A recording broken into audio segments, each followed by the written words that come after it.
هیچ چیز در زندگی ما بی دلیل نیست. بعضی درها هستند که وقتی باز می شوند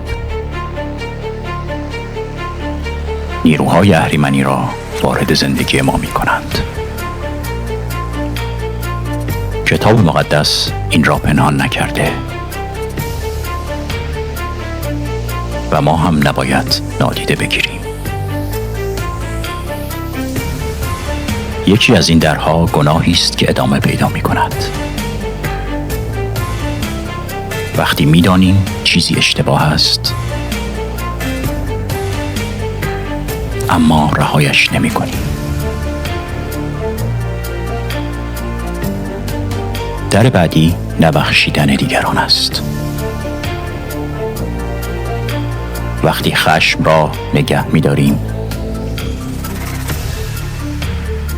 و اجازه می دهیم در ما بماند. گاهی هم از طریق زخم‌ها، ترس‌ها، چون احساس طرد شدگی و دیدن صحنه‌های وحشت‌آور درهایی باز می‌شوند.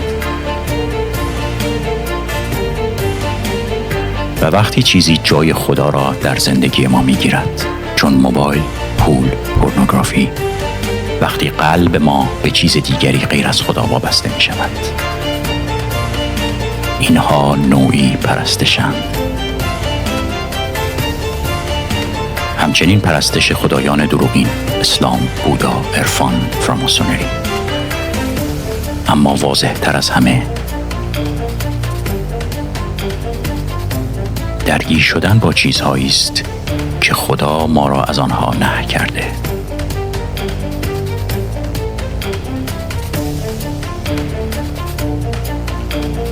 جادوگری، فالگیری، کفبینی،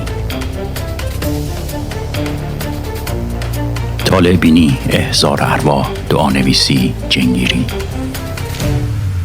اینها بسیار خطرناکند.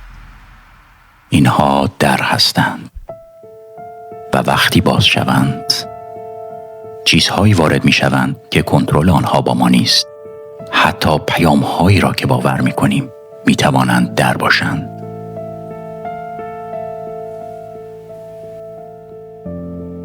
اما خبر خوب این است که هر دری که باز شده می تواند بسته شود و نور مسیح از هر تاریکی قوی تر است. در ویدیو بعد نشان می دهیم چگونه این درها بسته می شوند و آزادی واقعی چگونه شروع می شود.